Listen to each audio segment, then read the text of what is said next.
We're continuing our series on social media site profiles.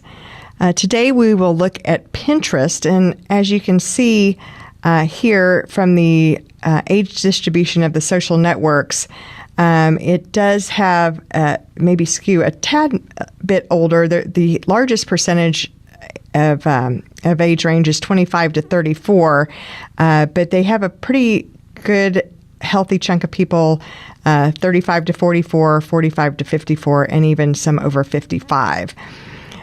So it's a good for millennials and the middle-aged folks as well. So let's talk about Pinterest. I'm going to show you this quick video on what is Pinterest to just kind of give you a general overview.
So that gives you a good overview of Pinterest about how it's a place to discover and save ideas that you can bookmark for future reference. You save them as pins. Anything from the internet can be saved as a pin, and you save those pins to boards, which are collections that are categorized on different things. So, for example, as they gave you in the video, DIY projects, your next adventure, maybe clothing you love, hairstyles you love, things like that. So in looking at Pinterest, again, kind of the overview, it's really a leading referral traffic generator for retailers and brands. It's a great place to display your products visually where people can remember them and then come back to your website later when they're maybe ready to make a purchase. It also kind of can help you spread the word about new products and engage in visual conversations, because as people pin your products that you post, then others in their network see those pins and are maybe apt to pin it and save it as well. So you can, as a business, you can set up a free business account and add Pin It to your sites to increase your audience engagement and make it easier for users and your customers to share their favorite products of yours. And you can also use Pinterest as a cross-platform strategy by linking Pinterest coupons to Facebook pages or other social channels in a way that creates interactivity among your social networks and creates engagement and drives traffic to your store with the coupons. So let's go through a glossary of Pinterest terms, and you probably know most of these, but I'm going to go through these briefly. First of all, pins. They're the visual bookmarks that you put on Pinterest. So each pin you see on Pinterest links back to the site that it came from, so you can learn more, like how to make something or where to buy something.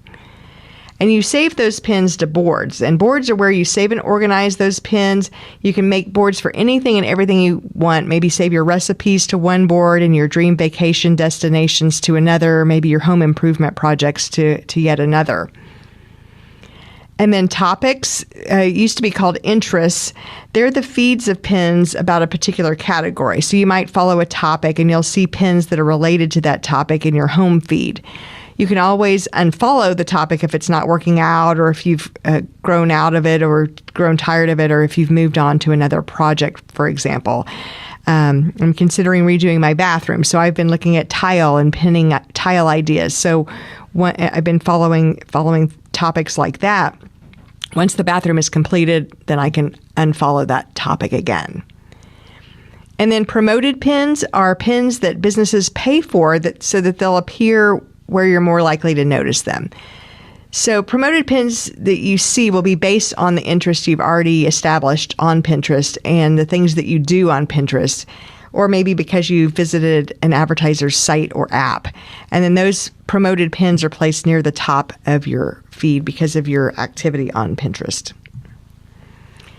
Your home feed is when you first log into Pinterest, that the information that you see right at the beginning there. It's a collection of pins from the people, the boards, and the topics that you follow, as well as a few promoted pins and pins that Pinterest has actually picked for you based on your usage patterns.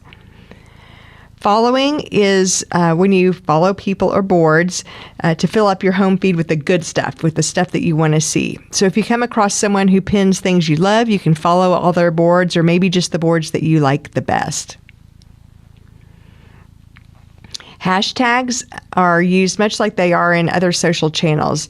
They're a word or phrase preceded by a hash mark that are used to identify pins on a specific topic. When you add hashtags to the description for a new pin, other pinners can then visit a feed of all the pins that share that hashtag. So whether those pins are promoted or not, the freshest pins will be right up at the top.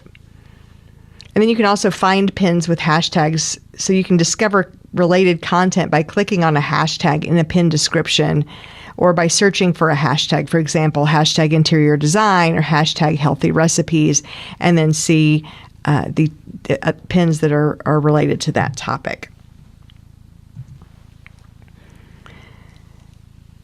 So brands, you can really build your brand on Pinterest, because if you look at the statistics, there are over 200 million people who come to Pinterest on a monthly basis. And 72% of those pinners find new brands and services that they're interested in on Pinterest that they're not finding elsewhere. 88% of pinners find new ideas on Pinterest of things to implement. So if you're using Pinterest to build awareness for your brand and your products and services, it's a great place to be discovered. So you can help people discover and learn more about your brand by sharing your unique brand identity and connecting them with what you find inspiring, and hopefully that they will find it inspiring as well. So let's take a look at the demographics for Pinterest. So first of all, as I mentioned earlier, 200 million plus people globally use Pinterest on a monthly basis. That's a 40% increase over last year. And a little more than 50% of those come from outside of the United States. So again, that's like a lot of of the other social media channels we talked about. Huge global market. Actually, Pinterest is probably a little bit more even between the U.S. and global split than some of the others. Most of the other ones skew a lot more towards the global audience. So people use Pinterest to plan things, whether it's a vacation or a project or a new haircut. It's a great place to put your ideas as you're planning something. So they're always seeking helpful and inspiring ideas and trying to plan for what's important in their lives.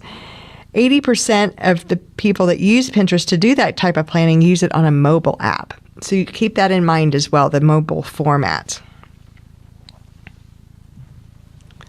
And just as an aside, because they're planning something, they are preparing to make a purchase, whether it's a purchase of home improvement items or purchasing a vacation or something like that. So you're getting them in that time when they're in the consideration phase of the purchase decision. So you're getting them at a time when they're likely to pull the trigger on making a decision pretty quickly.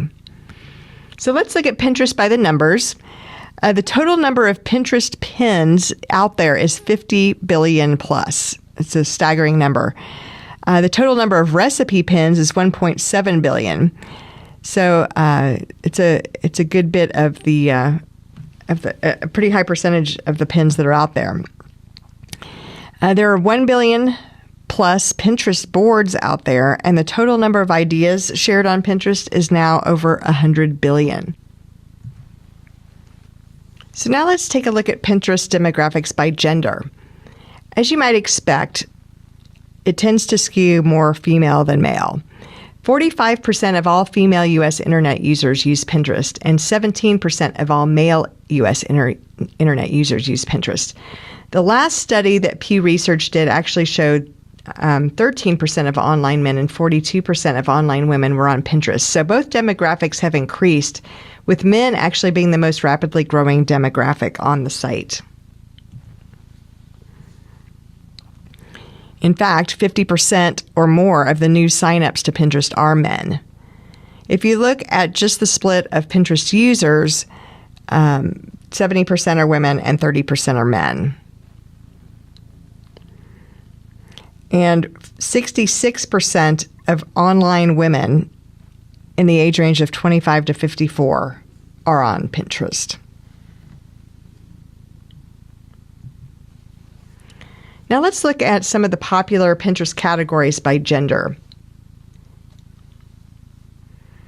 So if you look at the pinkish bar there, food and drink are by far the most popular categories for both men and women, followed by DIY and crafts for women, and then home decor. The men, as you can see, have some higher interest categories at numbers 5, 7, 9, and 11. So 5 being other, 7 being design, 9 being art, and 11 being photography. So this gives you some interesting ideas of where you might focus on some different topics on Pinterest based on gender. In terms of age, which age group would you think is most active on Pinterest? Well, interestingly, the platform is popular across multiple generational brackets, but millennials, Gen Xers, and boomers are all regularly pinning. It's the millennials, however, that favor Pinterest the most, with 36% of Pinterest users falling between the ages of 18 and 29. The close second is the Gen Xers, who make up 34% of the Pinterest audience. And then boomers round out the group, accounting for some 28% of users. If you look at the lifestyle demographics, 60% of Pinterest households have children 5 or under. So 1 out of 2 millennials use Pinterest every month. It's a very big target for the millennials, the young families. And 40% of the households have an income of $100,000 or more. So that's a pretty good buying segment. So young people building their homes, building their families with healthy incomes. This actually shows that 66% of Pinterest users have incomes of over $50,000 a year. And 68% have some form of higher education, whether it's either some college or they're college graduates or beyond. In terms of location, in previous social media demographic reports, Pew Research had found rural users actually beat out other location groups. However, the most recent data shows the changes in Pinterest location demographics. They now definitely skew more suburban, as you might expect, with urban being the second largest group and rural falling behind that. Now, this is a big slide to think about, the purchase intent. People on Pinterest are ready to act. As I mentioned before, people are pinning things to their boards because they're in the middle of a project or they're trying to compile ideas for something that they are about to do. And a lot of the things that they're about to do involve making some purchase, whether it's food and cooking, or whether it's a DIY or home improvement project, or purchasing clothing, new styles, new hairstyles, things like that. So 61% of Pinterest users say they've discovered new brands or products from promoted pins on Pinterest.